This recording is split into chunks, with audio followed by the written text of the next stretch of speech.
మా మీడియా మిత్రులందరికీ కూడా ధన్యవాదాలన్నా, ప్రత్యేకంగా ధన్యవాదాలు తెలియజేస్తున్నా. నేను 3 నెలలు లేకపోయినా నన్ను ఏదో రకంగా ప్రజల్లోనే ఉంచుతూ అనిల్ అక్కడికి వెళ్ళిపోతున్నాడు, అనిల్ ఇక్కడికి వెళ్ళిపోతున్నాడు, అక్కడికి వెళ్ళిపోతున్నాడు, ఇక్కడికి వెళ్ళిపోతున్నాడని నన్ను ఏదో రకంగా, ఎందుకంటే కీర్తిశేషులు పెద్దలు వివేకానంద రెడ్డి గారు ఎప్పుడు ఒక మాట చెప్పేవాడు, అరే మంచి అయినా చెడైనా ఎప్పుడు వార్తల్లో ఉండాలిరా అని.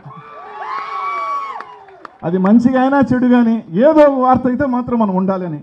ఆ విధంగా నేను పల్నాడికి పోయిన తర్వాత, ఎన్నికలు ఓడిపోయిన తర్వాత నేను అక్కడ ఉండాలా ఇక్కడ ఉండాలా ఏంది అనేది ఒక క్లారిటీ లేక, సరే కొన్ని ఇబ్బందుల్లో కొంత ఫ్యామిలీ పిల్లల్ని కానీ అందరినీ, సరే మనకి కూడా కొంత టైం దొరికిందిలే ప్రశాంతంగా అనుకొని ఒక 2-3 మంత్స్, ఎందుకంటే అన్నకు కూడా చెప్పినాను విజయదశమి దాకా నన్ను వదిలే కొన్ని సెట్ చేసుకొని తర్వాత మళ్ళీ క్రియాశీలకంగా వస్తానని చెప్పే లోపల ఈ 3 నెలల లోపలే ఏదో కంప్లైంట్కి పోయిన అనిలు అటువైపు చూస్తున్నాడని, ఒకడు జగన్కి వన్నుపోటని, ఇంకోటేమో ఇంకో పార్టీ కానీ ఇంకోటేమో ఇంకో పార్టీ అని నచ్చింది రాసుకుంటూ నన్ను మాత్రం ఏదో రకంగా వార్తల్లో ఉంచినందుకు మాత్రం పత్రికా విలేకరులకి, ఆ మీడియా ఛానల్కి మంచైనా చెడైనా వాళ్ళందరికీ కూడా పేరు పేరున ధన్యవాదాలన్నా.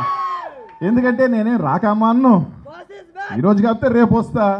మీరు రాసినవన్నీ కూడా ఎత్తిపోయినాయే తప్ప దానివల్ల ఉపయోగం లేదు. కాబట్టి అయినా నన్ను వార్తల్లో ఉంచి నన్ను మర్చిపోనీయకుండా చేసినందుకు మాత్రం మా ఏబిఎన్ వాళ్ళకి, మా మహా వాళ్ళకి, ఇంకా TV5 వాళ్ళకి అందరికీ కృతజ్ఞతలు. మంచిగా చేశారని చెప్పి మీ అందరికీ తెలియజేసుకుంటూ ఎక్కడికి పోయేది లేదు. మేమందరం జగనన్నతోనే ఉంటాం, జగనన్నతోనే కలిసి పనిచేస్తాం. జగనన్న కోసం ఏ విధంగా గతంలో పోరాటం చేశామో, ఏ విధంగా నిలబడ్డామో అంతకి రెట్టింపుగానే నిలబడతాం తప్ప ఎక్కడికి వెనకడుగు వేసే పనే లేదు. లోపలేస్తారనో బయట వేస్తారనో భయపడే లేదు. నేను ముందే చెప్పాను, మేము సిద్ధం స్వామి.